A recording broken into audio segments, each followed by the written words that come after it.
Right, I'm Maurice Tuckman. I'm going to introduce the panel. I think you all know why you're here. We were just talking in my office about why we're here. I think the issues raised by the whole program of Art and Technology, including the exhibition on now, are enormous, multifarious, complex, and the personalities before you, I think, are equally diverse. Two of the more extraordinary artists around, and two of the more deft and sophisticated critics, plus our brilliant associate curator, Jane Livingston. So I'm going to ask, after I introduce the panel, going to ask each of the participants to make a statement, if they'd like to do so, about some aspect that they feel is important on this whole mishigas that's been going on for 4.5 years. At my far left is Max Kozloff, the distinguished critic, who has been living in California and teaching at the California Institute of the Arts since September, and I understand we'll have him here for, pardon me? The lights are very intense. Thanks. And I hope that we will have Max Kozloff with us in Southern California for another year. Robert Irwin is, I know, very well known to this audience. He has a far out. Wow. Somebody put that. That is sabotage. Robert Irwin is, I know, very well known to the audience here. He's one of the few artists that the museum has supported vigorously over the last few years, and I think is one of the important living artists. Newton Harrison, I would say very much the same about. He teaches, in addition to his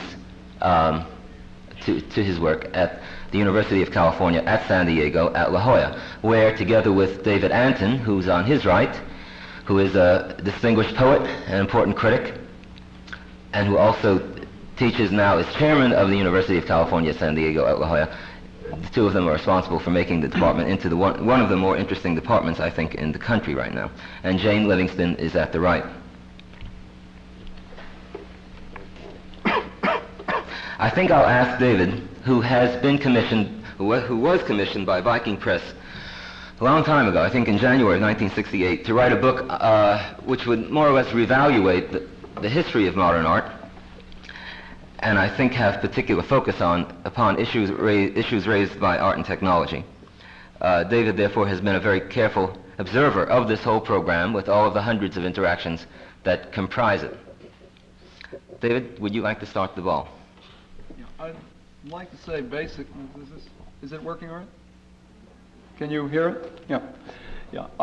What I'd like to say is essentially that my interests in an art and technology interaction or marriage are largely interests of curiosity coming from the consequence of the interests of modern art itself in a kind of commitment to technology, which is much longer than most people seem to imagine. The interests really seem to show up in enormous strength in the middle of the 19th century. And the interests are intermittent, no doubt, but passionate when they show up. It sounds much more meaningful to talk about it in that general way, but I don't propose to talk about it historically or in a general way. I'm not interested in pursuing that particular issue because it seems that what artists are after in technology centers around a number of main issues, and it doesn't deviate ever very far away. It comes partly from the consequence of what artists think technology is and what technologists come in contact with artists. At the present time, almost any technologist might come in contact with artists. That's not commonly the case, nevertheless. The artists, though, who approach technology seem to be a special group. That is, one doesn't think of Andrew Wyeth looking for technology, and one doesn't find him looking for it. Perhaps he looks for better paints. On the whole, it's the group called the avant-garde. Whether or not one manages to believe they're avant-garde at this point or not is beside the point. But it's a group committed to an ideal of modernism that has been concerned with technology because, in effect, technology carries the banner of modernism in contemporary society. And that is on a popular base. Now, I think it's a curious thing to explore what the issues of technology themselves are. I mean, I would loosely define technology as essentially the collection of institutions and devices aiming to rip off the universe. That is, in effect, technology is a universal rip-off of the sun. And I think that to describe it in more systematic terms is a fantasy. That it is not a systematic operation in the manner described by someone like Jacques Ellul in his book on technology. Ellul imagines that the mathematicization of the world is technologically modern, and it is only one part. Science and technology are not quite the same thing. Mathematics, in certain sense, is extraordinarily conservative, and technology is extraordinarily pragmatic. It seems to me that the rationale of the artist and the rationale of the technologist are, in certain cases, very similar. That is, both are opportunists. I think, in general, that the artists of the world are short-range operators and fast movers. And I think that's what they have in common.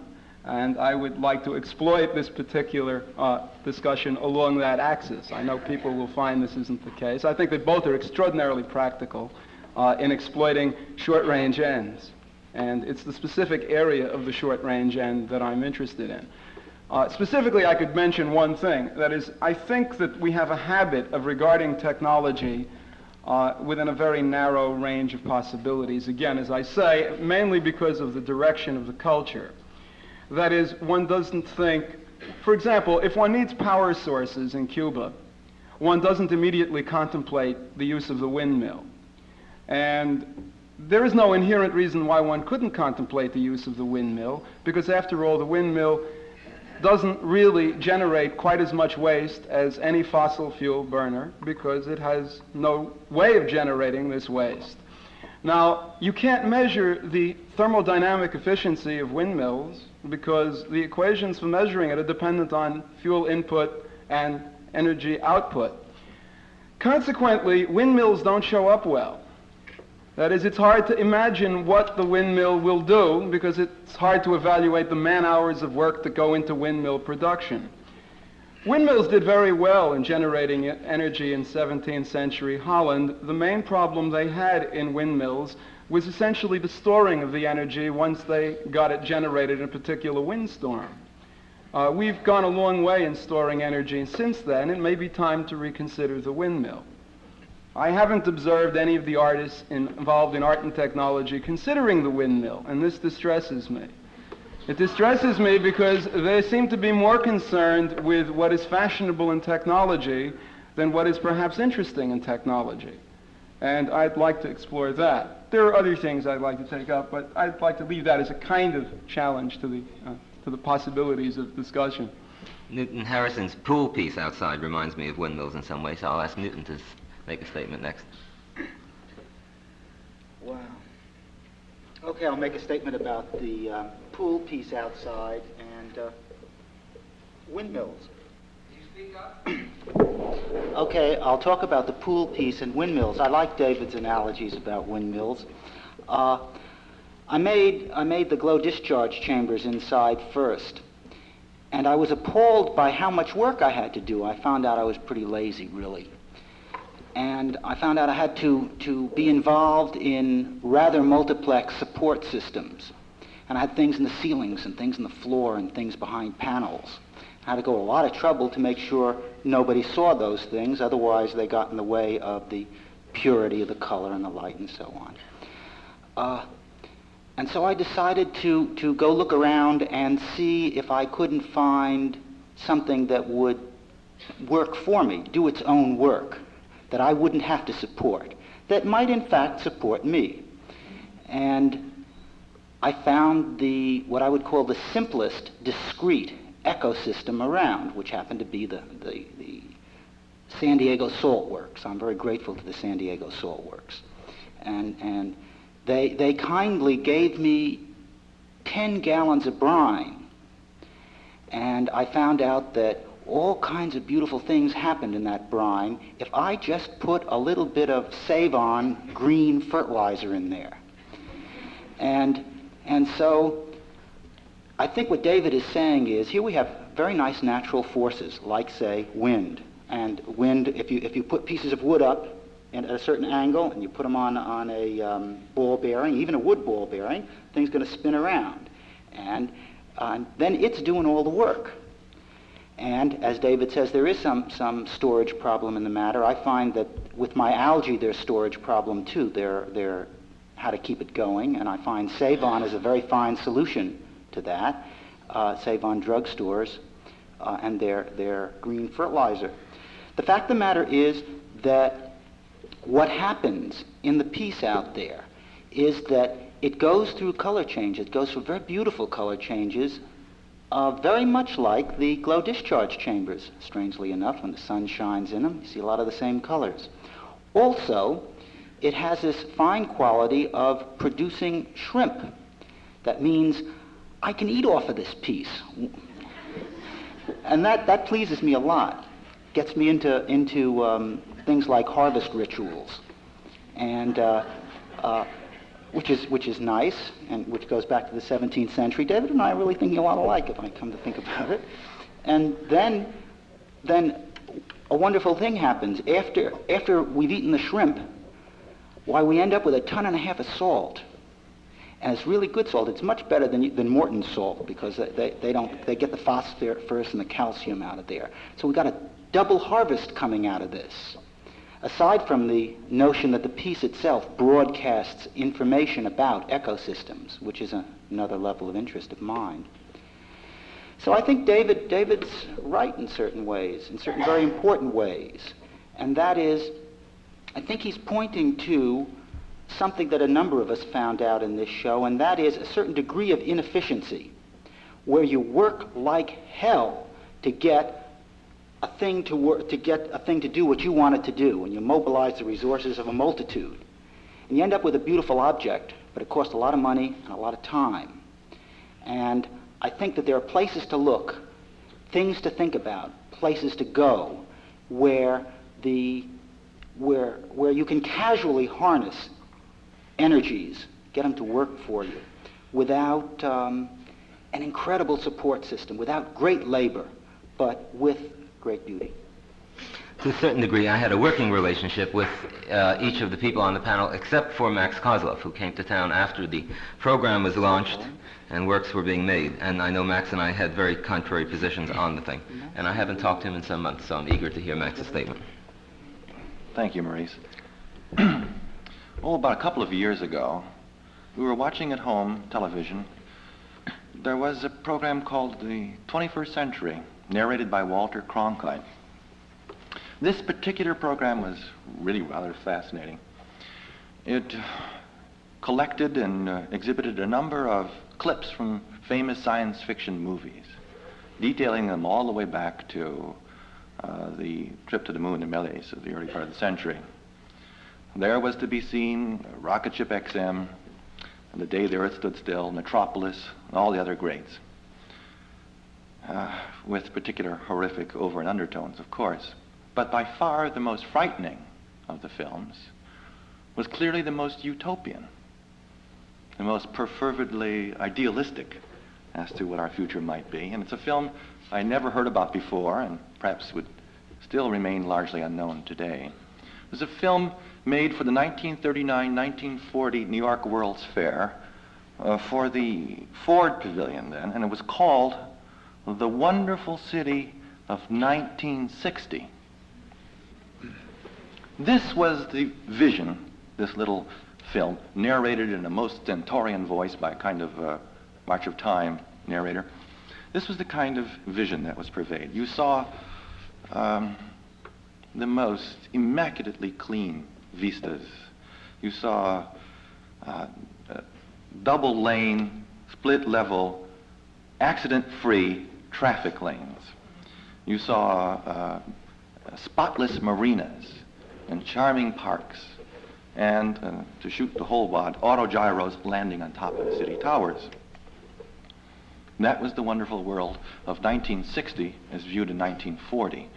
And of course it came as quite a start to realize that, well, 60 had been passed by about 9 years, and that if one conceived or bothered to think about the future at all in the last 2 or 3 years, it would hardly be in the terms announced so grandly and I thought naively by that film.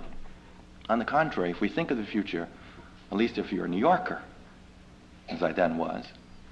But perhaps this is not an experience confined to the denizens of that city.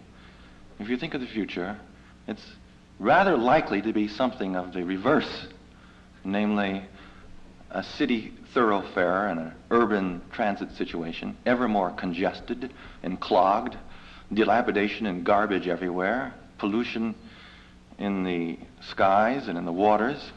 In other words, the sense of time as it extends into the future, oddly and horrifically enough, being reversed, of decreasing, of diminishing rather than expanding human possibilities. Under that light, or within that context, when I first heard about the Art and Technology show, I was of the opinion that it belonged to that same kind of 1940s psychology in a strange way. Namely, that it held out against the grain, the psychological realism of our everyday experience.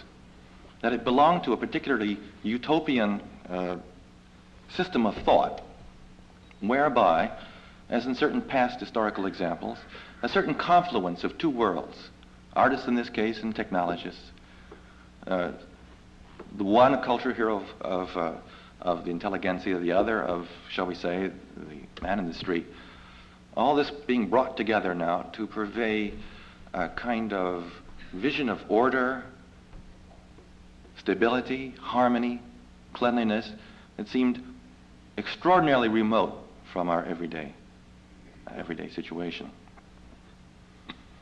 That was one, shall I say, disturbing expectation I had about the show, that it was somehow provincial, somehow out of date in its very futurism.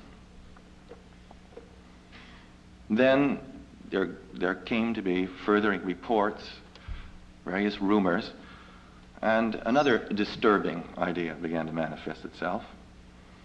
Namely, what were artists doing involving themselves with war industries, like Lytton, like Garrett, and so forth? People who did large amounts of weapons contracting, radar systems, and other lethal peccadillos. I remember from looking through this document here, the report from the show, that a number of the artists were heavily engaged with their various patron organizations during the year 1968, 1969, and so forth. And it's sufficient to recall what happened during those years in our country to, at least for me, to produce a certain kind of shiver with the riots in Chicago, with the beastliness in the streets, with the polarity of opinion, the riots, and the like. I thought at the beginning, this is before reading the catalog incidentally, or seeing the show, that artists really had made some extraordinary, grotesque mistake. That they had all abandoned themselves to being kind of Uncle Toms as far as their position, integrity, and independence were concerned. Then, as now, no Aunt Thomasinas seem to have been allowed into the undertaking. However, I'm not quite sure I hold that opinion anymore. This is very curious. I perhaps could make a slight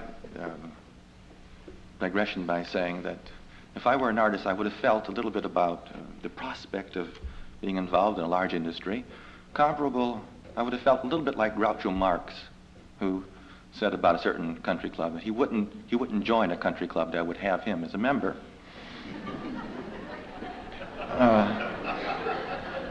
I didn't think artists should do this, but now who was I, a mere critic, to talk to artists to indicate to them what they ought to do, and of course this is quite right.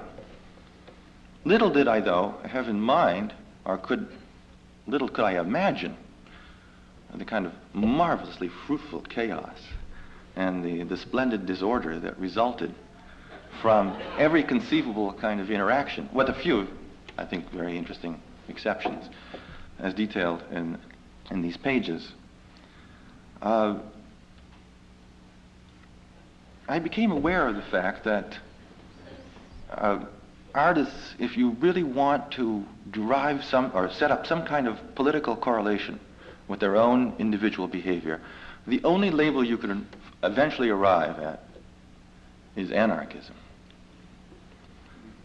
In the pages of this book, there is a chart by Klaus Oldenburg, whose ice bag, by the way, seems to be remarkably symptomatic of the overall dilemmas faced by a number of the exchanges here in the show.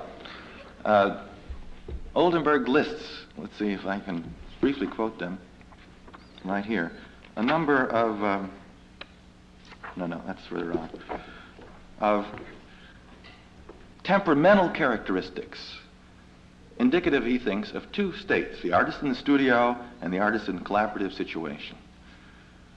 And I can read just a few of them. Artist in the studio, intolerant, and in collaborative situation, tolerant. Impatient versus patient. Static, mobile, rigid, flexible, and so on, these kinds of pairs. Compulsive, non-compulsive, unpredictable, foresighted, feverish, calm. Somehow, the artist in the studio is a riot of nerves. Whereas in a collaborative situation, he becomes the calm, stable adult. In command, authoritative, executive, and sometimes this seems to have worked. Sometimes, this seems to have been the instance, the case. Often enough, not. And it's precisely the rich kind of psychological humus detailed in this remarkable catalog that finally, it seems to me, indicates that my at least early fears about some conceivable or imminent pivot of individualistic artistic activity into some kind of bureaucratized, managerial, publicly sponsored, and corporately induced art all came to a kind of foundering bedrock. That is to say, I was delighted, almost exhilarated in the failure of the exhibition. I'll pass without... God, for a second I thought that I invited Max to be the heavy. Getting terrified. Robert, anything on your mind? I'm not sure whether there is or not.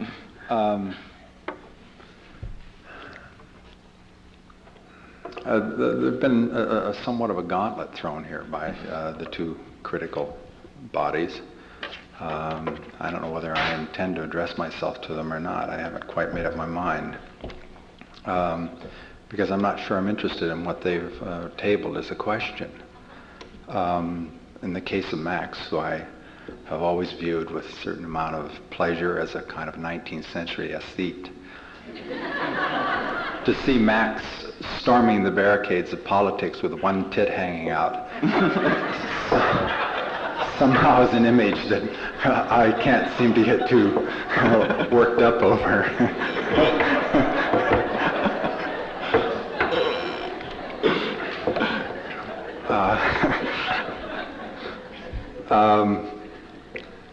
Also, the gentleman down there raising the question and stating that both the technologist and the artist were involved with short-term activities. I've always considered politics a short-term activity, and if artists are involved in short-term activities, I'm not sure about what technologists are totally involved in. I'd have to go further into the definition there. But I've never considered art to be a short-term activity at all. In fact, to the degree that it is, I would consider it not successful. I think it's quite necessary, and maybe in a sense, to table a little bit this idea of short-term and long-term activities. I think that that it's one of the things I would raise is that, in the two contexts, is there's some kind of an assumption that revolutions change things. I think it's just the other way around. I think change causes revolutions. And so the question about where does change begin and what is change about seems to be a more pertinent one. I'm not particularly interested in the kind of high-profile activities that politics is about, and I'm not particularly interested in viewing this show in terms of its high profile. In other words, the show itself as a definition of the quality of the activities themselves. I think possibly the implications run much deeper.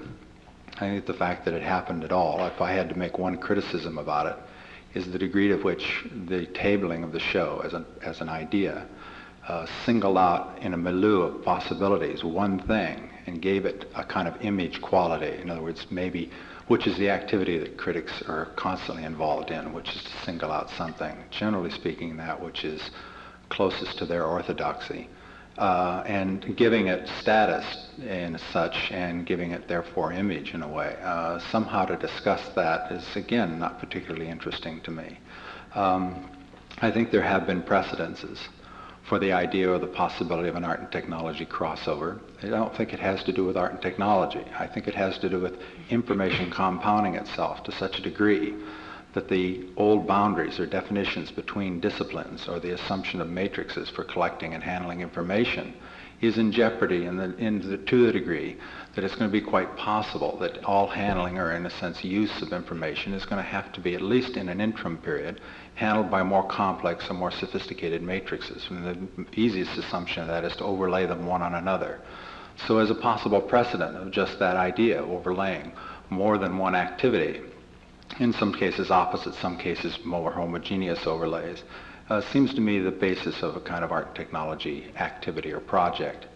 If the artist or the technologist enters into this activity on any assumptions based on his old matrix or his old ideas about his discipline, with the assumption to make art, let's say, as a possibility, and with that intent set forward, it's always seemed to me that information has a way of revealing itself to an almost direct relationship to intent, and that's essentially what you come out with. Sometimes there's a kind of periphery read-off, a kind of playback that happens in which the two are changed slightly.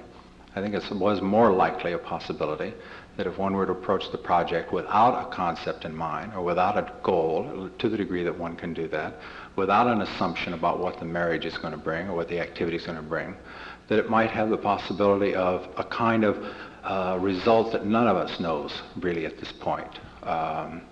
It may at some point in a long-term activity eventually table itself in a way that none of us at this present moment can even conceive. I saw it more as a kind of ground laying activity. I wasn't even sure it was worth doing, but I certainly feel that the question was raised enough, at least in my mind, to participate in the activity. As far as the activity itself is concerned, I have not yet produced anything, and I have not even yet made an intention to produce anything. I still consider the activity, at least at this point, very successful. Maybe it was because of the particular person that I became involved with, and I looked for a person, not a corporation, really. I was interested in someone from an entirely different discipline, carrying an entirely different kind of information, who was interested in carrying on a dialogue with me. Well, we played a number of games which were tabled purely for the degree to which they allowed us to carry on this dialogue. And we've made no real assumptions about the information we've gathered. I think the only way that one could possibly identify the success or failure of the project up to this point is the degree which he has changed me, and which I can say I've changed him.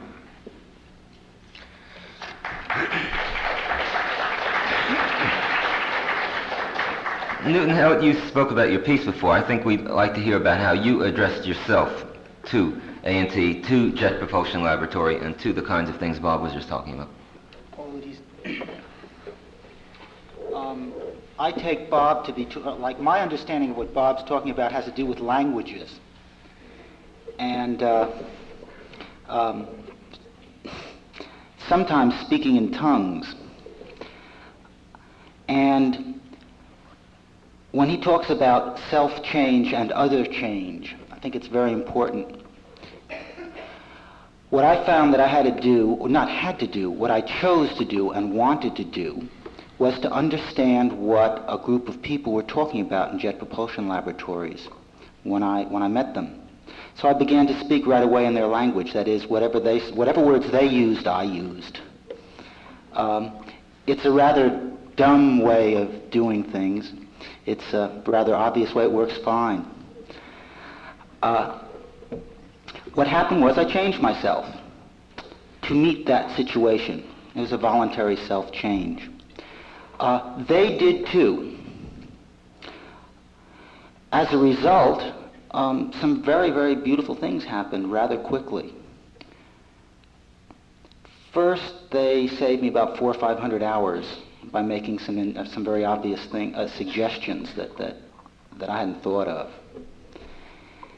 And then a kind of excitement among a small team of people built up around the work that I was doing, and that excitement worked back on me. And that was pretty nice. As a result, and I hope I don't get anybody into any trouble, when we ran out of funds, this little team actually became quite skillful in bootlegging. And to use David's rip-off term, a little ripping off went on a modest scale, not universal, of course, but sufficient. There have been a series of things, concomitants, that happened after the glow discharge piece, after the light piece. One of them was I figured out how to make an aurora borealis out of suggestions from people who told me it could be done. And I figured out how it could be done pretty cheaply, and how we could turn on the sky, really, and play games up there.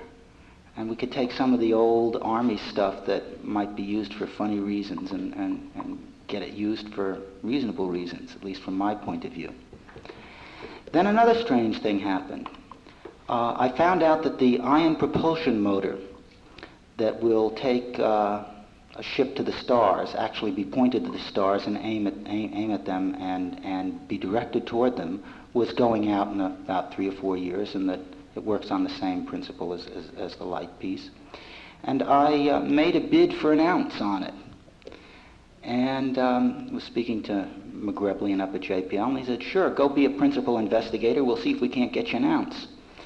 And by golly, that's pretty interesting. I want to form up a team, and we'll worry about what an ounce can say, since the whole spaceship itself is a message, and since every part of it is a message, and since one of the fantasies of these so-called literal minds who are sending it out is that other intelligence will pick it up, and so that the very structure of the ship itself is addressed to other, quote, fantasied intelligence.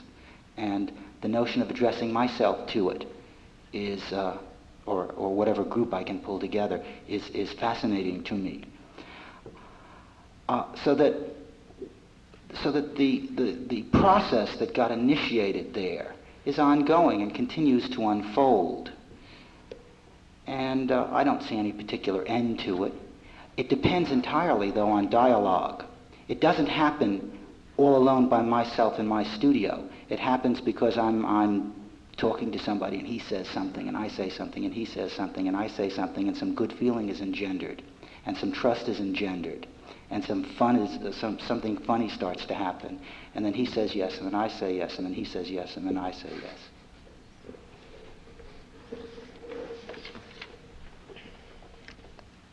Max's comments about politics and stuff, David. What about when you were watching all this happen? Did you find any surprises? Well, it seems to me that the political question is easily oversimplified, particularly if one is far from the action. Mainly because one overestimates the importance of artists and the importance of corporations. I mean, I hate to say it in this context, because when one talks in a museum, one is used to taking artists very seriously. And I remember having a funny conversation with Annette Michelson in New York, in which I asked Annette Michelson, "But what the hell does Robert Morris have to say?" I mean, in point of fact, Robert Morris doesn't have a goddamn thing to teach anybody in political terms. And if Robert Morris, say, were to have been co-opted, what would it have meant? Robert Morris, let's say, would work for Dow Chemical. Imagine Robert Morris had a desire to do something in Dow Chemical, and Dow Chemical is notoriously well known for the production of napalm. It's also known for making baggies. It is a rather large outfit that produces chemicals of a variety of sorts. It is clear that none of the artists, I don't think we had any particularly lethal artists in the group, who would have wanted to go and aid in the production of napalm, to abet and assist in the production of napalm. Well, then what consequence can one attribute to the fact that Bob Morris would say work with napalm producers, say, assuming he did? You could then say, well, his presence there in a sense, dignifies the enterprise. And I mean, I understand that can be said. And I feel a great sense of repugnance for attachment to a napalm-producing operation. But I think we have to be reasonable to a certain extent and realize that apparently it doesn't require his abetting it, that he can't confer any, that Picasso can't confer any terrific privilege on these massive corporations that will make them any more powerful than they already are. I also think that it's important to take a more complex view of the corporations, that is, of our view of our relation to the corporations. That is, the corporations are committed to whatever gross catastrophes America is committed to because they're more committed to America than we are numerically. That is, they have an economic investment in America across the board that's larger than any of ours because they're collective individuals with greater roots in what America does. So whatever America does, they obviously do more of it.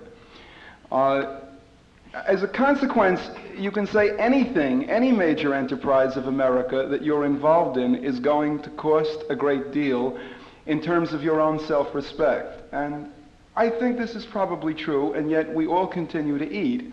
And we probably eat to some degree on wages supplied from somebody who is doing something that we don't approve of. And I think I could say this about all of us at this table, and in some way. And I don't think that this undercuts what Max was saying. That is, I think there is an ambiguous political situation that comes from working directly with America, because America is a peculiar machine. One might say that America appears to be a driverless car that has been set in motion with a checks and balances system precisely to see that nobody can take the wheel once the car is in motion. This car is going wherever it's going, and that's unfortunate. I don't seriously believe it's important that artists will be able to modify the behavior of the machine in any direction at all. Now, this may sound relatively dismal, but on the other hand, it sounds also indifferent to the situation.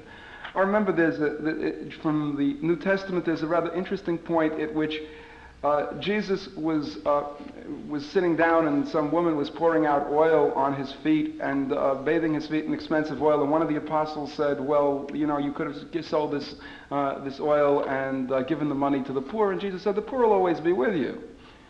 You know, and in fact, the wars will always be there, and there will always be somebody who will find a reason for not doing something that would be purer than doing it. And it is purer. It's always purer not to do anything. The only thing, I don't want to offer this as a direct undercut at what Max is saying, is I do think that there is something more complicated at stake. That is, I think what is dire about dealing with corporate technology is not so much the individual sinfulness of the corporations, but rather the structure of American technology itself, which is producer-oriented. That is to say, if you think about American industry, it is not at all consumer-oriented. It is not interested in its goods. It is interested in selling its image of itself and continuing to sell what it chooses to produce. There are very few industries in America which, if their objects don't work well, will suffer the consequences. NASA, perhaps, is a special case where perhaps one may say that NASA is a terrific hobby of America. We have invested in NASA mainly to raise our own morale, because it may be the one industry that at least has to deliver its goods without destroying people in public. That is, if it destroys its people in public, if a contractor louses up and shaves on a safety factor, as apparently they may have done once, if he does it, the people will die in public, and it's bad for people to die in public. As a consequence, NASA is valuable to have. General Motors, on the other hand, makes a dreadful car. It makes a dreadful car and makes millions of them. It has nothing else to do but make these cars. And those are the only cars you're going to get, except for Chrysler and the other little corporations around, all of which proceed along the same lines. Now, the reason I think this is a problem is that they're not goal-oriented at all, that in terms of the goods they're producing. That is, they're aiming to feed you what they happen to find convenient to produce. And I think they've had a drastic effect on science, and they've had a drastic effect on technology. And I think it is quite likely that given the present state of the arts, if the artists become familiar with the modes of industry and adapt to the modes of industry, they're likely to realize that artists are in the perfect position to occupy the same role in relation to the art audience. That it seems to me that the Duchampian stance in art, which has been to offer someone an intangible or quasi-intangible object, and wait to see what you do in the context of the art gallery, which authorizes the existence of the object. The artist in this position is somewhat in the position of General Motors offering you a quasi-car and waiting for you to finally take it away, which you in fact do. As a consequence, I think that the worst sin of artists and technology is acquiring the habits of technology, which is the total indifference to the consequences of its output.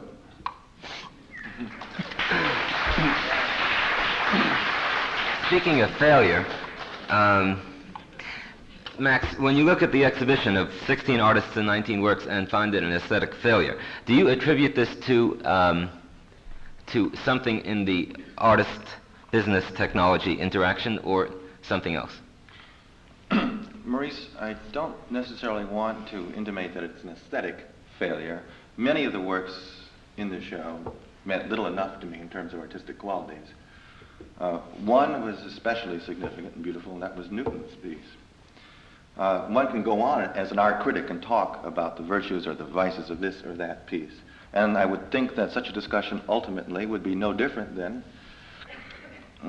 that of a normal critique of a normal show. What interests me rather is the histrionic quality of this show. Let me put it that way. Because I expected a kind of endorsement of technology on the part of these artists, an absorption of its views, of its bureaucracies, of its manners, the organizational mentality I thought was going to be regnant there. And that is not what happened. On the contrary, whether one sees a few works in the show or one reads stories about them in the catalog, what appears to me to have a kind of marvelous charade quality in the whole episode is a certain burlesque, a certain grotesquerie almost. It certainly obviously doesn't apply to all the works. Many are aesthetic. I would even say that Bob Irwin's attitude is extremely aesthetic. It might be advanced aesthetic, it might not be, but in any event, he's clearly not within the reign of sensibility I'm trying to talk about. But if one thinks of Oldenburg, if one thinks of the Kittai, even the Kittai, yes, that homage that to the History Museum, the History of Technology Museum, shall we say, as if it's all in the past, even though it's supposedly looking towards the future. Or those gobs of mud flatulently sort of sprouting in the, in the Rauschenberg with that divinely expensive apparatus underneath. Or the Robert Morris imbroglio of that, all that extremely expensive hardware. The jewel, the acme of technological perfection buried underneath the ground. Or Fahlstrom's cut-ups. You see what I'm talking about? It seemed to me that there was a kind of negativism, a ferocious irony amongst many artists as they came in contact with the corporations. I think particularly of John Chamberlain. John Chamberlain I've known, and as a person he's bearish, hulking, slow, but in the context of Rand Corporation he suddenly appeared to be aerial, tripping lightly, putting the mock on them all, with a kind of superb hostility. That sort of arrangement, that kind of encounter finally spoke to me of an agreement to disagree, finally, which is, in the end, enlightening, and I hope very much will preclude the possibility of any such show in the future. Well, it certainly won't be done by me, I'll tell you that.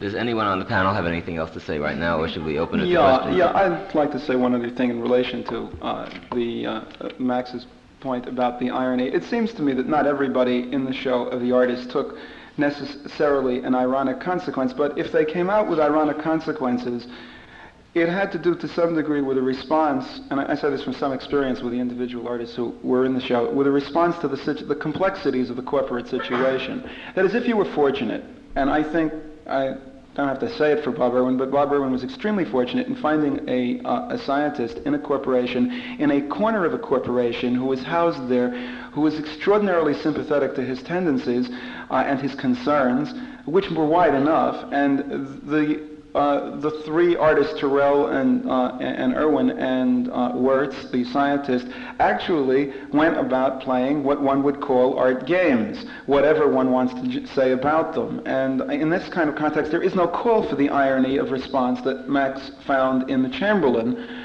On the other hand, the Kitai seems to me to be an example, a rather interesting example, of an irony that developed from the peculiar cul-de-sac in which Kitai found himself at Lockheed, which may or may not have been purely accidental.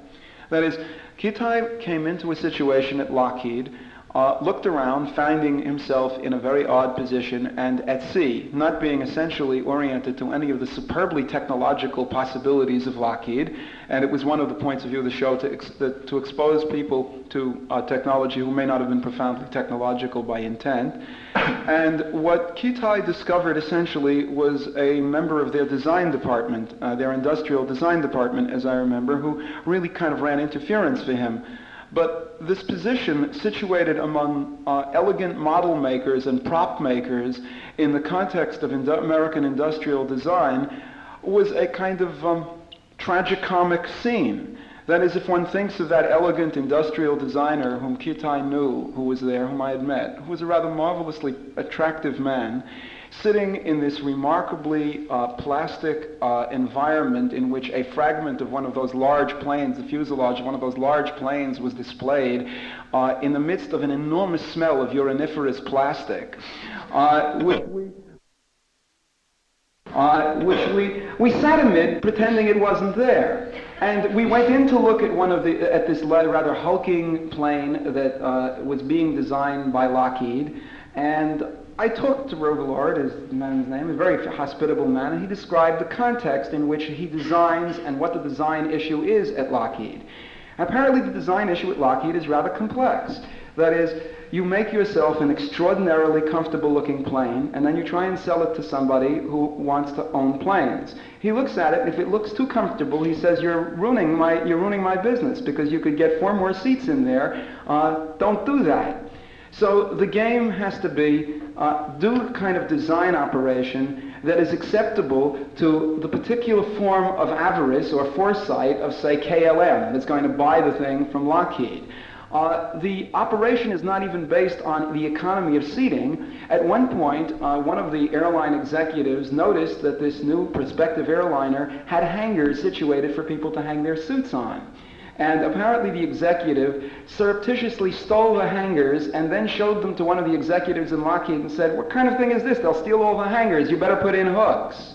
So, I mean, it seems to me that the kind of ironies into which Kitai were essentially driven were a context of real contact with America, with American industry, and I can only think it was a good idea that he got a good look. I mean, I don't know whether in the end his homage, as it were, quite manages to, yet at this point, do justice to Lockheed. That is, but perhaps in future, I mean, again, the time issue is an issue that I think is meaningful. In future time, Kitai's experience with Lockheed may render more works that are equivalent to Lockheed. I don't know. I mean, maybe the only thing you could do with Lockheed is really deal with its personnel agency, which I imagine had an enormously good valve system for filtering out blacks. I thought that if one took over their personnel agency as part of the operation, one might have done a more adequate thing. But again, it seems to me that the experiences were of different orders, and that Kitai's irony is a successful outcome of the show. Jane, anything on your mind? I hear somebody asking me to talk. One thing that's just occurred to me very often, not only here, but again, kind of thinking about this, it's been very difficult, in a sense, for me and for Maurice, I think, to get perspective on aspects of the project, since we have been very deeply involved for the whole 4 years that it's come about, and we finally are sort of at the end, and it's very hard to believe that, and I find myself now looking at it and trying to make even more sweeping conclusions than I was able to make and attempted to make in the book.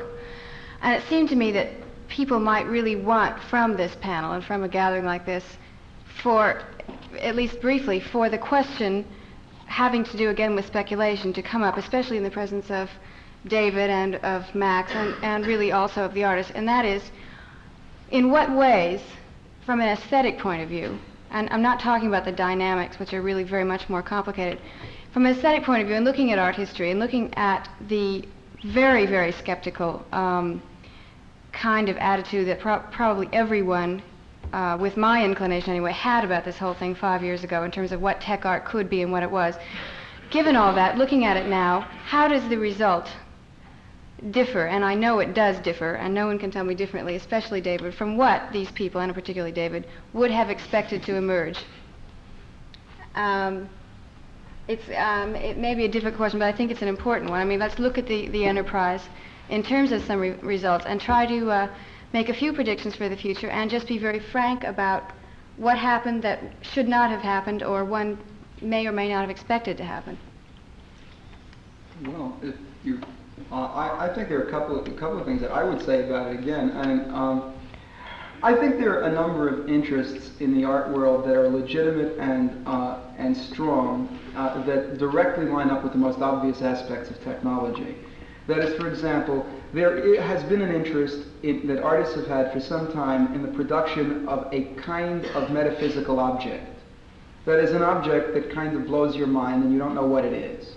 That is, it's genreless, the aim of it is its genrelessness, and somehow its enigmatic property which in some manner gets you to turn your mind differently. Now, this seems to me legitimate enough, and by now a traditional position for artists, that is the object, the revelation object.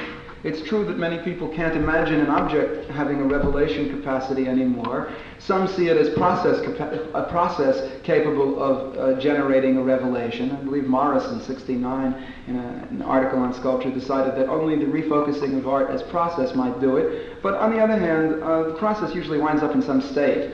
And in effect, you still have to decode from the state of the thing what the process was that generated it. Now, it occurs to me that almost all of the people who sought out certain technological areas, the laser areas, the light areas, were interested significantly in somehow a kind of genreless light art that dazzled you perceptually in some way. It either dazzled or baffled or confronted you with a sequence of events which was not neatly decodable and yet somehow interesting. And this has been a standard operation. I think it's a reasonable and legitimate one, and I think the direct access to industry research. You see it as a very predictable sort of unfolding of an aesthetic possibility coming out through this. I think that people who have used light, used light art, have used light largely because they wanted to disengage themselves from the disadvantages of painted color, and they were interested in a visual experience. I mean, for example, we were talking before we came on, and we had said something about, I think Bob Irwin and I were talking about communication. Bob Irwin said something about the possibility of there being non-verbal experiences, which I suspect are quite true. Although I think that one may have to define that rather better than we were able to in our brief discussion of it. I'm sure that most people who want to deal in kind of optical signaling systems imagine, conceive, or hope for some kind of visual signaling system that signifies something. And it seems to have been symbolic that they've sought out frequently the laser, which unfortunately they use usually with the efficacy of a flashlight. That is, a laser generally generates a rather narrow, coherent beam of light. It goes fairly straight and is fairly intense. Aside from this, it's capable of some remarkable things which people don't use it for, but that's because it's as a packer of information, and that doesn't show up in the normal art circumstances. But the laser has been used around the United States as a flashlight. But it's been used to send out signals, and the signals have intended to be relatively enigmatic, baffling, transformational in another sense. So in that sense, on one hand it's predictable, on the other hand the motivation seems to me very honorable. I hope that doesn't sound too dire. I'm not getting what I want, but maybe that's a good thing. What do you want? Maybe the sense of difficulty that I have with the whole thing from that point of view, even from someone with more perspective, is just very hard to get at. Seems to be the Were you case. surprised at what you saw in the show along this line, Bob? Was I surprised? Yeah, so we're talking about predictability and such, and you knew what was happening since you live here. When you saw the exhibition, what did it mean to you?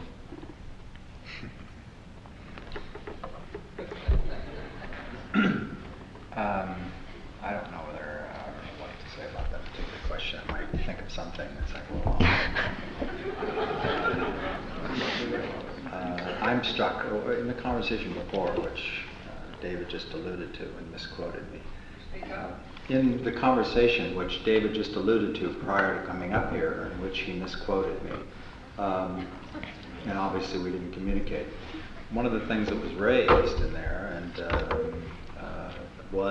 I think it was raised by Max, was the quality of the kinds of interactions that were happening. What was the word you used? What was a disjointed one or something? Misalliance. Misalliance.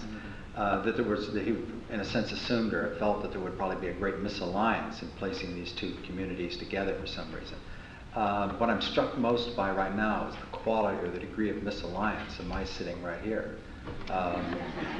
For me to communicate, especially to David at this moment, it's going to take about a week, I would have to say, because the space between the two of us is so incredible right now that we're not in the same world. We're not talking about the same thing. We have absolutely nothing to say to each other, at least without a tremendous amount of preparatory activity. He's loaded with assumptions, and he's given us 2 or 3 dialogues, one out of his last piece of writing that I just presently read for the first time in kind of preparation for this. And I really am absolutely, totally astounded by the degree to which I'm not a part of this world.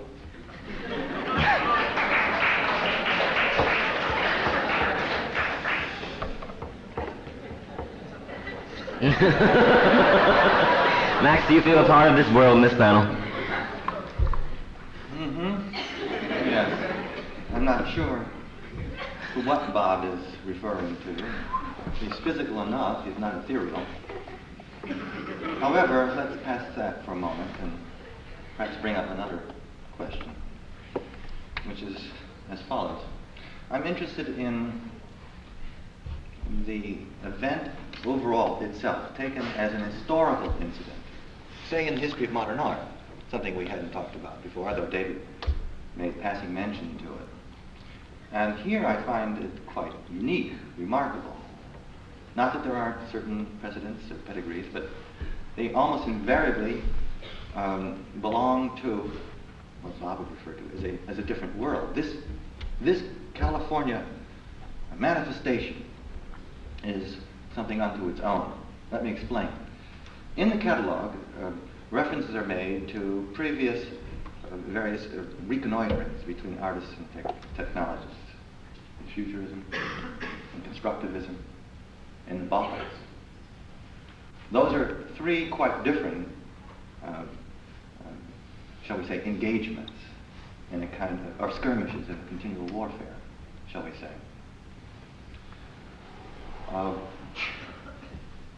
One cannot look back upon them and use them as, in any sense, not that I think the museum here is doing this, but let's make it perfectly clear. You can't use them as legitimizations for what has happened here.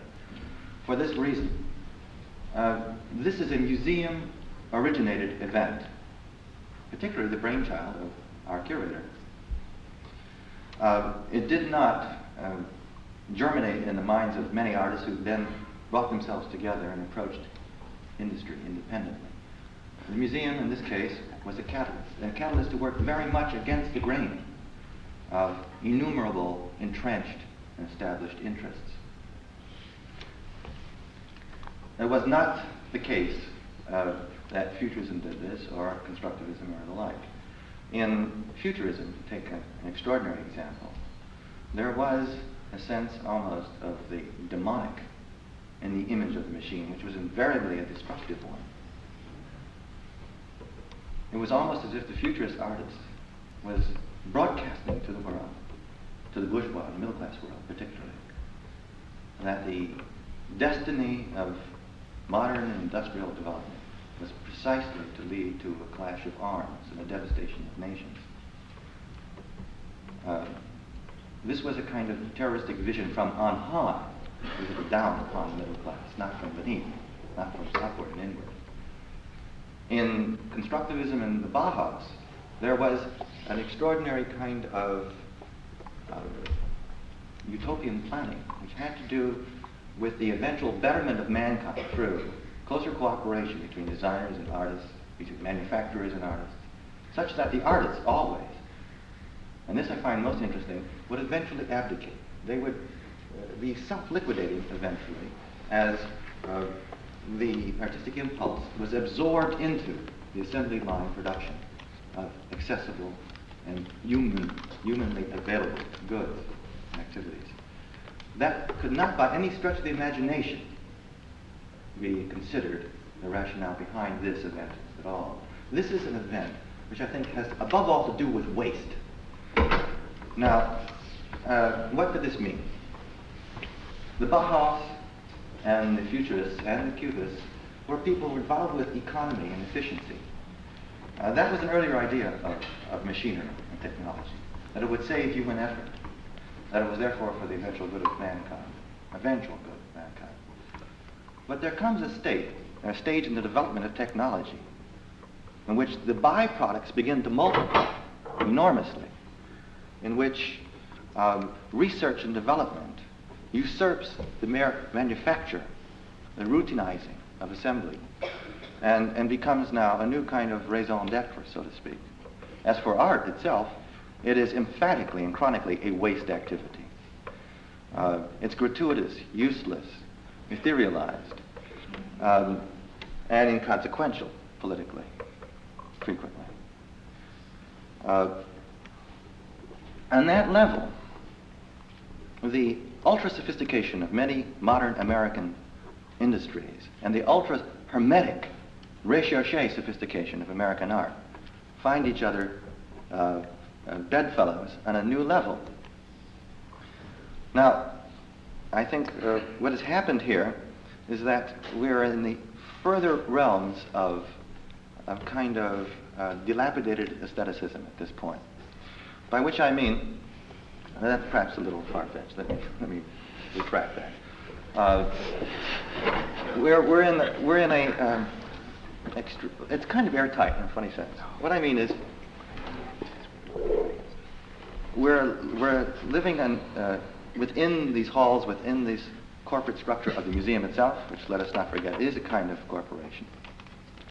We're leading this kind of burn-off activity, this life of burn-off, in which both the inefficiency of industry and the inefficiency of art have moved together in a kind of ostensibly self-congratulatory communion. You know, it's always thought that, at least one of our myths is that American industry is fantastically economical and efficient. That myth, of course, is very easily punctured. Think merely of the C-5A and the F-111, which has been grounded. You know, ever more fantastic boondoggles after boondoggles are succeeding each other in time. It suddenly dawned to me, only today, that one of the extraordinary benefits that the industries might have derived from their encounters with artists is the bolstering of their sagging myth of efficiency. Because in contact with these notoriously impractical and anarchic creatures, the artists, the management can seem all the more purposeful and pragmatic. I won't talk about status and public relations because I agree with David Hampton that all that's piffle in comparison with the real stakes involved. Perhaps one epilogue to David's remark and an answer to him. David mentions the complete insignificance of the fact of whether Bob Morris agrees to collaborate with Lear Sigler or not, as having no political significance whatsoever. I agree that in the large scale that has no import. All I do say, however, is that as an individual decision, it could have been refused. He had an option. All the artists here had an option. It's not the involuntary complicity, which David quite rightly accords us all in the American scheme that I'm talking about. It's rather a degree of voluntary collaboration. That is referred to, by the way, in the catalog, interestingly enough. Both Maurice and Jane, in passing, mention that had the show taken place now, if I'm correct, there might have been proportionally more resistance on political grounds to this kind of lineup. Well, that's possibly true. I don't know if it would be necessarily justified because the war was no less criminal in 1967. What was, however, different in 1967 as compared to today, and this is, I think, perhaps worth talking about, is that we were in a tremendously boom-like atmosphere, a great economic upsurge. Everything, all systems go, and that sort of thing. Whereas in 1971, this is not the case. Even corporate industry is not a growth industry anymore, let alone art. That is the difference in mentality of this vast project between its inception, that is, and its completion. Okay. Maybe you have something to say about that, Maurice? Not yet. Newton? I was just having a fantasy, Max, of you running around shaving us collaborators' heads. I'm having trouble getting over that fantasy. Let me try. See if I can wipe it out of my perception. Yeah, there's one thing I'd like to say about the potentials of this. A lot has been said about waste and sort of half-assed put-downs. I think that we found out something, at least I did, very valuable. I found out the difference between an engineer and a scientist. Now, that's a pretty neat thing to find out. I find out that scientist sits and he thinks, and he addresses himself to problems that may not have apparent solutions. He isn't, at least in the university where I teach, under quite so much duress as, say, industry is to produce, to have goal orientation, and so on. Max says he hopes that no show like this would be put on again. I quite disagree with him. I hope that another one does, and that it takes the form of putting artists together, not with industries, but putting artists together with other artists that we call scientists. That's what I feel about it.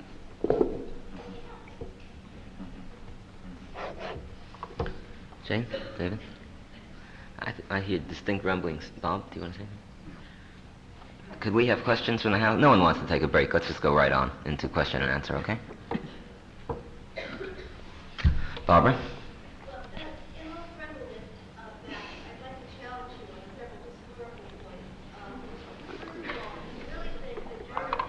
They can't hear you in the back.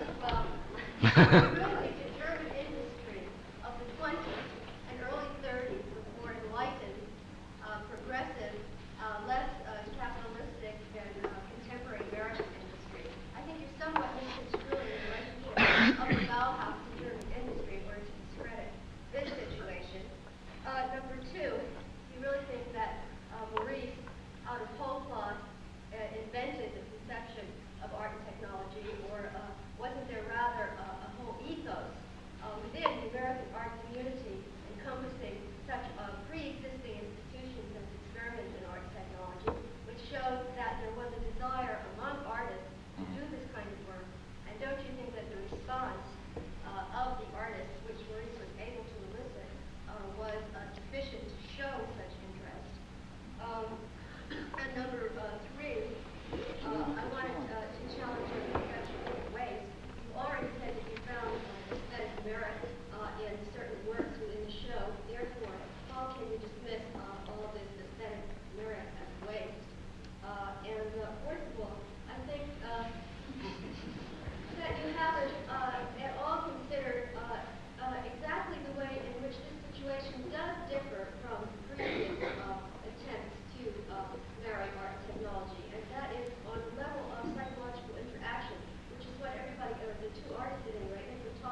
16-part question.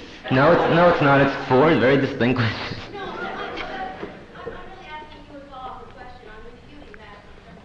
Okay. Do I understand you simply to mean, do I really believe I changed, and do I really believe Dr. Robert McGrebelian changed? Oh, how and why? I have a lot of trouble with why things, but I can probably deal a little bit with how. Because we wanted to. Because it was fun. Period. You mean in what ways? Oh, come on. I can't think of a way. Okay, the only way that I can actually think of is in terms of the permissions each would give to each other and to themselves. Like, dealing with Bob, I gave myself permission to think outside of the boundaries of this planet. Why? Because he was thinking about that all the time. That's all he talked about. At the same time, he gave himself permission, I think, to game. To game in the way an artist would game. That is, to seriously entertain the notion of sending 1 ounce out to the further suns. And those are changes. You once told me, very early on, you said to me, and I've never forgotten, I think it's important, that as of about 2 months into your art and technology program, because of it, you had given up your studio. You would never again work in a studio. Oh, yeah. And you thought every other artist ought to do the same and would eventually. Whoops, didn't say that. Just said I did. We talked about that. Yeah, but that's pretty. Oh, that was a pretty personal change. But she didn't ask me about my change. She asked me about interactive changes with individuals within the group that I had worked with. Sure, there were changes within me personally. But to give up working that way, in the way that all artists have, for so long. Yeah, I couldn't. In a studio, I could think about studio things like painting and sculpture. And have you gone back into a studio at all since then? I've been meaning to ask you that. Oh yeah, we have a terrible classroom space problem down there. Now I teach my classes in my studio. Okay. That's very nice. Max, do you agree with all of Barbara's refutations? No, of course not. That was Barbara Rose asking the questions. Actually, I came away from the show having enhanced respect for the artists. Perhaps I didn't successfully convey that earlier, but the respect consists above all in the final sort of, how should I put it, the eel-like or slippery-like character of their enterprise, the way it evades categories constantly and surprises expectation. And one of the artists in the show seemed to me to have an extraordinarily perceptive remark about his enterprise. It was perhaps a slightly self-defaming one, since he had been involved in it. But I think even in that regard, contributes very positively to the whole thing. This is Terrell, and he talks about a Pavlovian approach to spirituality, which I found just marvelous. He says, our culture is going through a strange time, looking at Eastern thought, their work with meditation, their sense of the body, mind, and soul. We're approaching it through psychology. We're very physical. When we want to go into the universe, we can't look at a rock like the Japanese. We have to actually go to the moon. We're so literal. We totally ignore the Eastern way. There are actually meditative sciences, or sciences of the soul. We have devices, sensors, alpha conditioning machines. The machines are just manifested thought. Technology isn't anything outside us. We just go about it very clumsily and very wastefully. Now that word wastefully again. It's a very American thing, this whole project, and that's what I like talking about. The European derivations do whirl away, but this is what stands out in the mind. Well, you sound surprised that it's an American thing. What did you expect it to be? Well, but how, in what way American and how American, you see? Well, in what way? That's right. Well, Terrell's description strikes me as being on the line. Do you agree with this Pavlovian approach to spirituality? Oh, I don't even form those kinds of thoughts. They seem a waste of time for me. Max, one of the things I apparently didn't say clearly was one of the things that Terrell was aiming at. It seems to me that, for example, that if someone had managed by a great deal of discipline and effort had managed to discover a mode for not being cold in 32-degree weather. The yogas at various times have been able to do this, and he had managed to do this. We would not recognize this as a technological advance, which seems to me precisely the problem of waste that you're describing. That is, the problem of apparatus is a grave problem in American technology. Whether it's the problem of the show is another story. I mean, it seems evident that they are not researching how to withstand cold by yogic disciplines. True enough. What is American about it, though? American Indians might have researched how to do it, though, so that might be even more American. Huh? Newton asks, what's American about it? Is that such a big discovery? Well, look, those of you who have seen the show, you might have been impressed, as I was, by the extreme discrepancy between the enormous input of means and the fairly meager ends. You know? And no, that's not a rhetorical ploy, and it's not a negative judgment either, necessarily. It's an observation that one can talk about and have, honest differences of opinion about it. For example, one can say that any work of art, any canvas, a handicraft object, after all, might represent such a discrepancy. Yes? But now that discrepancy has become evident, palpable, and we have it all documented, you see. What has happened, of course, is an inverse ratio between ends and means, which seems to me to have everything to do with American society, and of which this is almost a paradigmatic event. That's to say, we are so impacted, technically, as a culture. And yet the services that we get from this impactedness are perhaps diminishing or not so effective, or are in difficulties, you see. Or if you pull out the plug from one of these devices upstairs, all those millions of dollars simply, well, they don't work. Or what happens if there's a garbage strike, in New York, or something of that sort. In other words, horrific imbalances existing and poised most precariously and delicately on the most the finest of mental tight wires, you see. This kind of balancing act strikes me as the final sort of momentum of that show. That's one way of talking about it. We'll be hearing from many other critics. I'm very uncomfortable in my role as host. But for the record, I should say that I think we'll be hearing from there'll be many opinions issued on the show. I think that it's a very powerful exhibition and is a certain turning point, for better or for worse, I'm not sure. I think that there are 16 artists in the show, and the works that of 12 or 13 of them perhaps represent them at their high powers. I think, too, something I know is the response of people to the exhibition. Ordinarily, any show we do, even a radical show of contemporary art, we'll get something like 3 comments a day from the public, and we've been getting something like 60 a day. About 80 run to extraordinary hyperbole, and the other 20 run to equal degrees of negative hatred and fear. I think that the show is important and very good, and I may be alone in saying it, but since we're up here, I do want to go on record for saying that. Any other comments? Yes. Purely from the standpoint of viewing the show, for the average person who will come in, I saw it in the preview and I don't know if anything has been done about it, but shouldn't there be a leaflet put out so that the people as they come in begin the leaflet, that they have an idea what they are Yes, doing? it was published and it's there starting tomorrow. It was delivered late. It was printed very early, but wasn't delivered for a long time. It's given out with every ticket that's purchased. Yes? How does the intersection of art and technology miss being an industrial design exhibit? It did miss doing that altogether. I think because we approached 80 artists. I think all of the artists were fine and serious artists, and they were not designers. We had certain controls along the line there. I think that's really the primary reason. It was deliberately not done. and in the design of the exhibition itself, which I guess is the only thing that we can take credit or discredit for. I think we were not, of course, interested in industrial design.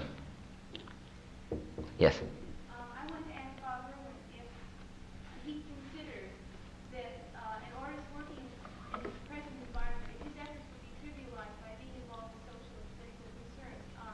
I mainly want to ask this question in light of your statement, and I was wondering whether or not, if your statement didn't have a certain deterministic ring to it, in the sense that you say change happens, then revolution comes after it, and revolution is somehow, the implication you say was sort of like, the superior man kind of sits it out and rides with the change and avoids, getting involved with the short-range aspects of revolution or political encounters, because those aren't really dealing with the nature of change. I'm just curious as to whether that works.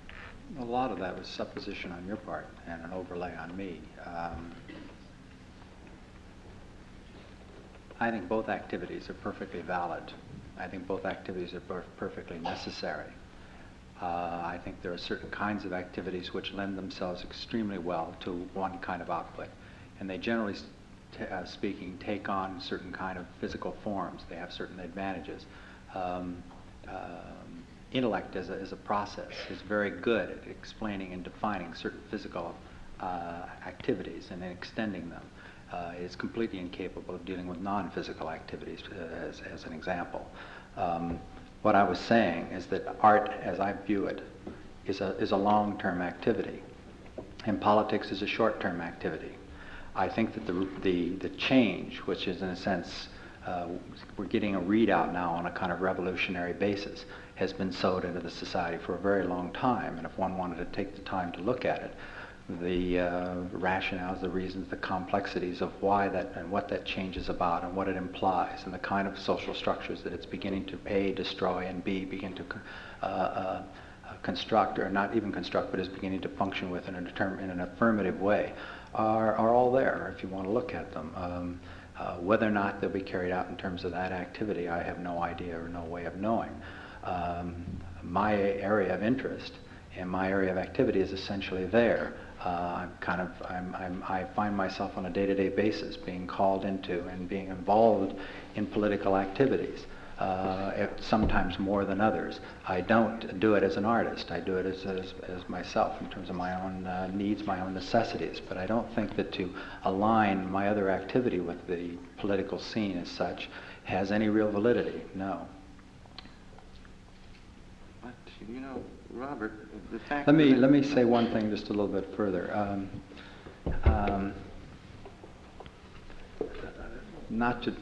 Barbara sort of, I think, attempted to come to my rescue a little while ago, and in the degree to which I'm not in this conversation, because the conversation has been entirely about short-term, high-profile activities, which I'm not interested in really at all, at least not interested in discussing at this point.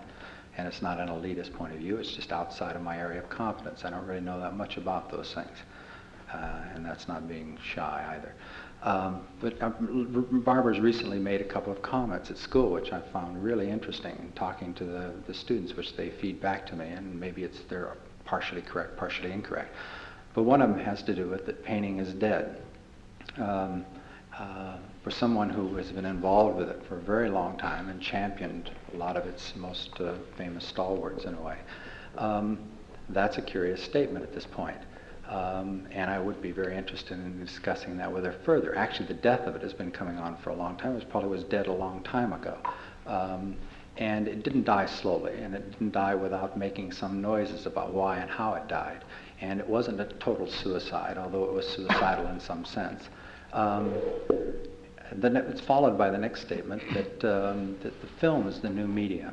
I find that really curious, because at no time seemed to be any curiosity about why it died or how it died, and the assumption that somehow it died for no particular reason or no particular purpose.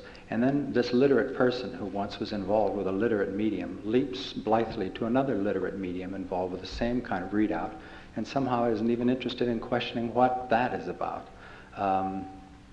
There's a change that I feel that is happening that has nothing to do with the continuum at all. It's so very deeply wrought into the social structure in terms of already that there are now, like say, probably there are a number of children which have a disease called dyslexia or word blindness.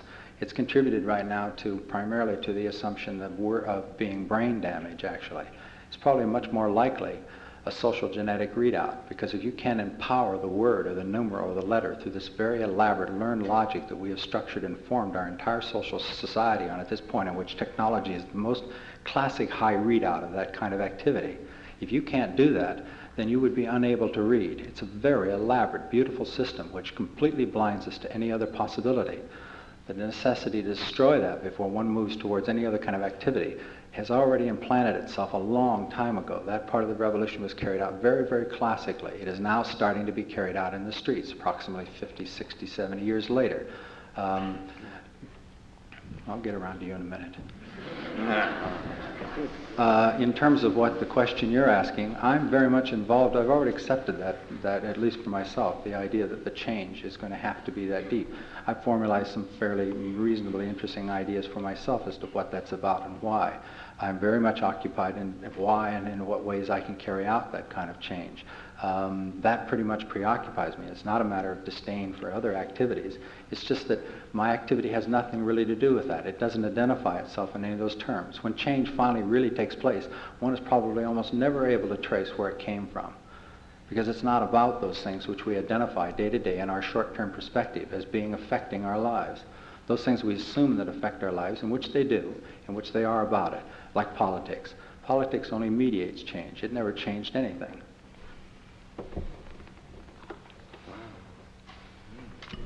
I thought you'd find that a little strange. Barbara? Turns out you and I are from two different worlds. About 20 of them.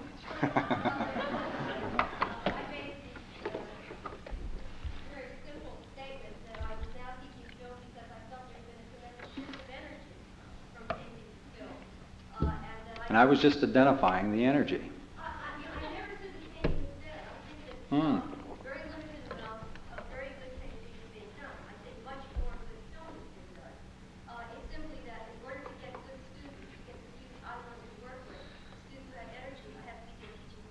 Painting is a process and film is a process are the same thing. To assume to be able to see a painting in any kind of... Okay, fine. And technology, by the way, is also part of the same system. I now believe, by the way, that film is the only art of technology. I never believed that. Terrific. There's a question way back. Yes. I'm wondering why, on your panel, there is a single representative of the technological world. We have most of this exhibit the idea of a wedding between the artistic and technological world. Yet on this panel, I'm a member of industry. I resent the fact that there's an elitist concept on this stage which excluded industry totally. Therefore, so many things I hear from Max about what industry is, it's inherent nonsense to me, since he doesn't seem to really understand what industry is. A great number of the artists, unfortunately, don't seem to understand the nature of the machinery used in industry, and therefore didn't use it fruitfully as they could have. And maybe we would have gotten more of this if a representative of industry were on your panel. I'm asking you, why didn't you have one of those people represent? Because of all the individuals we dealt with, we asked 2 or 3 who I thought would perform well in this panel, and none of them were, they were all too shy. Is that true? Yeah. Mm-hmm.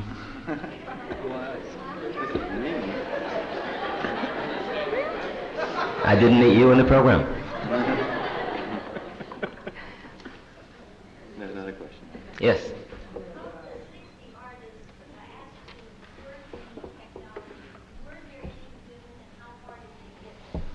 There were a few. They didn't get very far. There were, I don't know the number. It's in the book. Can I what? It's in the book. I don't know how many there were. They didn't get very far. I don't think it had to do with their sex. It did in certain cases. Certain of the, very few, but some of the industries wouldn't let anyone in of the female sex. Just because of the dangers involved. But other than that, I don't... Danger? What do you mean? Can you? Isn't that That's something? very interesting. Wow. Oh, dangers where the, steel is being thrown around, furnaces, things like that. Female flesh is more vulnerable than male flesh? That's the way industries regarded it, yeah. Can you think of any other reasons why they would have prohibited women? They didn't have a choice. They didn't have a chance to. Can I think of any other reasons? Why industry might have? I don't know. It never came up as an issue. Because you didn't permit it, or because it never came up? We never had Because it. you understood ahead of time? No, I don't think that's know. so. No, I do not think that's so. I think it never came up because it never came up. I wish you would familiarize yourself with Helen Ashby, who is working with at Caltech in Pasadena, and her work. Yes. From the responses of the audience, the response of the panel, I get very differing viewpoints of what the original intention of the exhibit was supposed to be. I get the impression that the artists believed that they were supposed to be representing industry or painting their images of industry, whereas I thought the original intention was a marriage to give the technology of the present day industry to the artists to use in art. And I was wondering if you could explain what this real intention of this marriage is supposed to be. Jane, I'm going to have to turn that one over to you. Yeah, thank you. All we really set out to do was to see what would happen if a number of large corporations could sort of open their doors to artists, and the artists could go in and have periods of time in residence there to see what they could come up with, given a certain amount of support and money. And that was basically what it was about. In other words, just more or less patronage? One might look at it that way. As it turned out, it had very little to do with any classic sense of patronage for various reasons, which was rather interesting, but for rather complex reasons. But it was about really a synergistic process which we hoped would come about if we helped to make it possible. Now, as I'm listening to this discussion, I'm getting sadder by the minute. I saw the show this afternoon and was overjoyed, really. I think the people that were going through the show came out feeling the same joy. This happens to be 1971. I think if you want to look at art in the old way, according to art historians, you go and see the Bird Show, for example. It's a fine show. But it's art of this kind of AD or steel, whatever. The show today is an amalgamation of art and technology in 1971. You go into a series of rooms and you get a series of experiences. Maybe you can get some ideas of what you can do in your own classroom, in your own home, whatever. The stuff is available, the cardboard boxes. So I think it should be taken as it is, sort of not torn apart, verbally. I think it should be treated like an experience. 15 rooms, second order, the person walks through. That's really our experience. And whether or not it has any of these other mixed-up criteria isn't important. Thank you. It's a definite relationship between the age of the observer and the degree to which they respond. An absolutely definable relationship. It tapers off much younger than I would think. It's very intense up to about 25. Very intensely positive, though.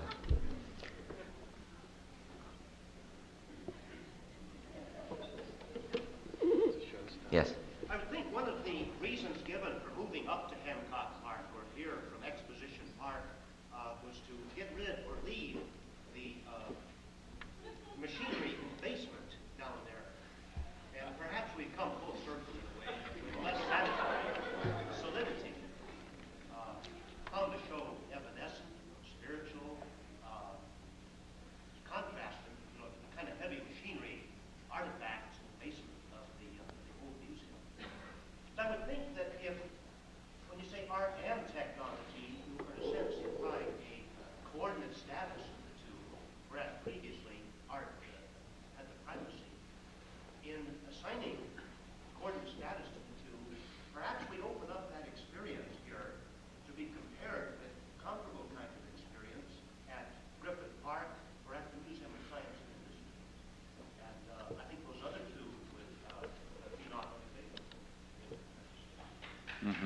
Mm-hmm. Can I? Yes, please. talk on that? I was interested in the remark because, and apropos of that comment before too, what about the experience of going through the show, which I didn't talk about at least.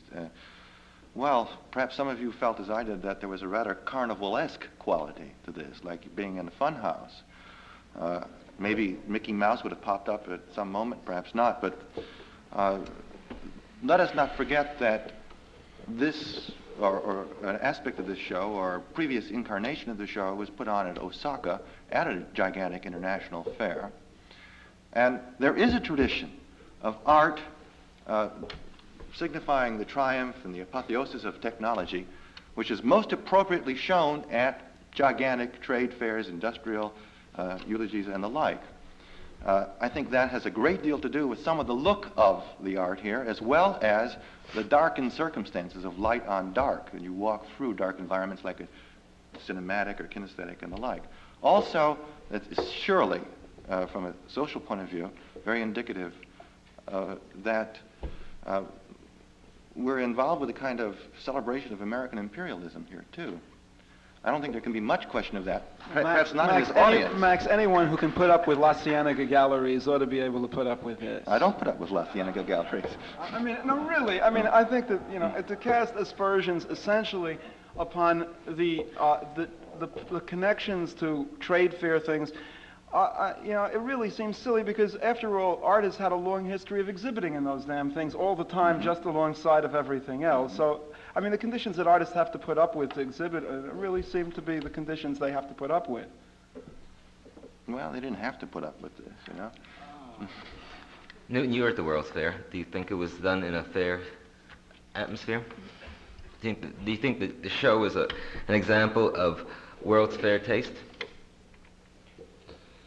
No, I had some interesting experiences there. I met a whole bunch of people who run around making fairs.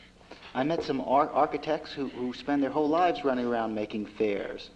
I don't. Maurice doesn't. None of the artists did. We had a discreet place in the bottom I might add. And the work was put up.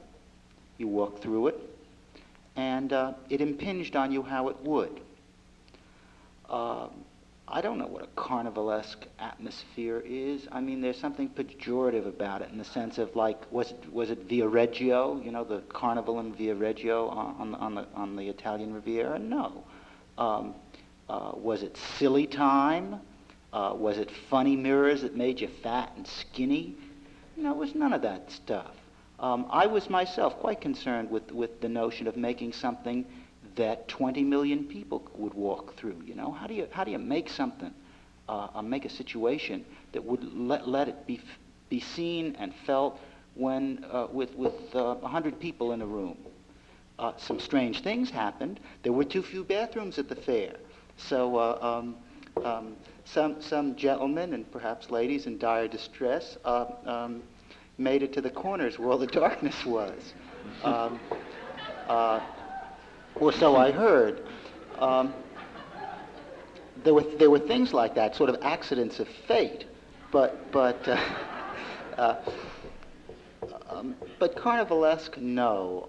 I mean, what was attempted by everybody that I met there was to make something that was a rich kind of experience for a whole bunch of people to move through and keep on moving through. Sometimes there were failures in it that didn't work. I mean, like the Boyd's thing that's here that I think is magnificent in this site had trouble working there because when a room crowded up with so many people, some people were eyeball to eyeball with that great blast of light, and other people were in the middle and sort of off the ceiling, so that there was a problem with a crowd in that. There were real seeing, feeling, knowing problems that sometimes you could anticipate and sometimes you couldn't. There are problems that artists face all the time and worry about all the time.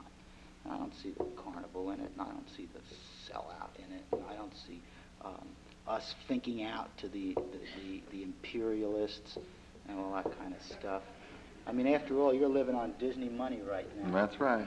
And so That's right. what you're saying seems like a load of crap to me, to tell you the truth.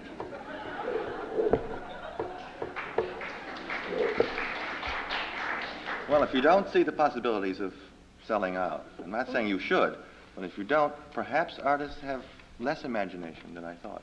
I see possibilities of selling out all the time.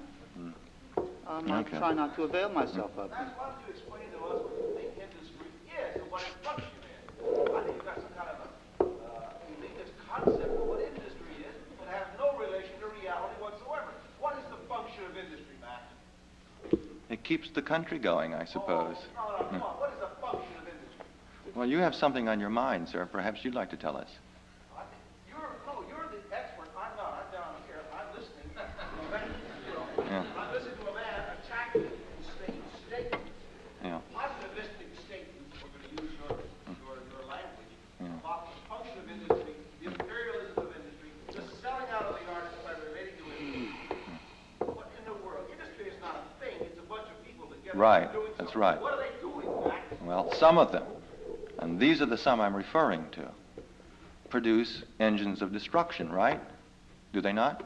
Now, wait a second. The function of industry per se is to take the materials and forces of nature and turn them to man's needs. Right.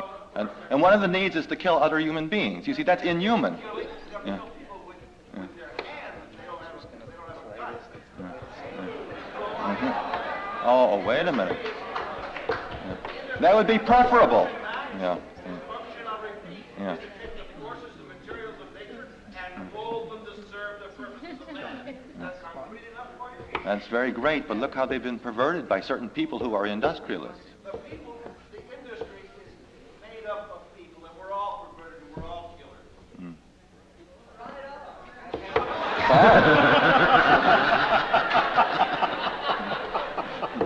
An artist who makes himself, who relates to industry and makes the techniques of industry available to himself to express his feeling of art is not selling out anything. He's simply making wider use of wider technology available to him. I only regret that I didn't see enough of industry capabilities really used. I did find, I'm afraid, some carnivalesque atmosphere in some of the exhibits, and a failure to understand industrial process. Take programmed milk machine, which could have given some sculpture artist the capability of making the most complex form that he could conceive. Nothing like this was done, but at least an attempt was made to move in that direction. Let me ask you a question. Do you see any fundamental difference, perhaps you do, between an artist, an American artist today, working in close cooperation with, say, Litton Industries or Lockheed, and a German artist of the 1930s working for Krupp? Of course. What? Isn't it obvious?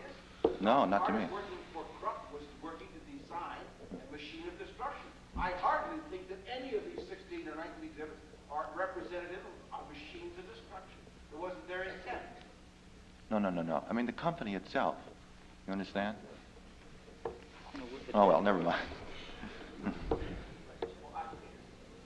Oh, you know, there's a question about what good things that Litton's done all many. At least there is available at Lockheed, for instance, forming machines available at Lockheed to form complex shapes to express an artist's concept are available at work use. I just think that industry per se is able to utilization of industrial processes for war is a failure of the total society. Don't blame it on one industry. Oh, no, I don't. I think that maybe there is a slight skewing. I mean, apparently there's obviously a disagreement about the role of industry between you and Max that will take more than this conversation to settle. But I think something else about the show should be clarified. That is, proposals were often made that did, as it were, offer to engage more of the capacity of industry than some of the pieces exhibited here. I think a number of them, quite a number of them, couldn't be realized mainly because the industries are frequently not willing to spend the amount of money, and understandably, on an operation that isn't profitable. It seems to me you had quite a few things that there were people, Ampex, I believe, turned down any request for design time.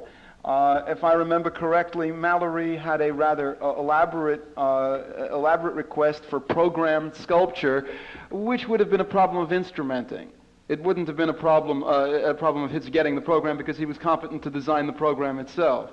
I don't think it's clear that all of the avoidance, let's say, of the complications of industry on the one hand were the result of the artist not wanting it. On the other hand, I think it might be well to suggest that complication is not always an added advantage for an artist, even in industry. That is, it may very well be that what industry has to offer on occasion isn't always as complicated as some of the things that it also has. Yes.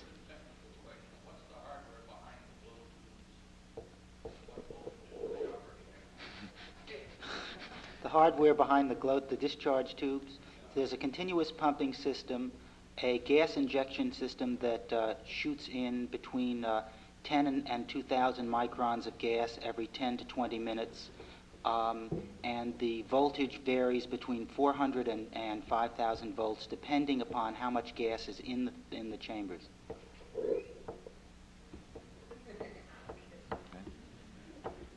Which incidentally operate at a normal vacuum of about 100 to 800 microns. Yes. Most of my business still shoots like shows you magnetic gas. Wow. Same thing about it. We understand that it was planned to dismantle the show at the end of this exhibition. I wondered if there's any chance they would like go on and keep on traveling. The work is so well made that it could survive indefinitely if one were to take the trouble to reinstall it or to keep it going. I hope that before August 29th some institution will take parts or all of it, or some unknown person will come forth. If that doesn't happen, beginning August 29th, virtually the entire show will be destroyed. I guess some of us here will be very happy about it. I won't. All right.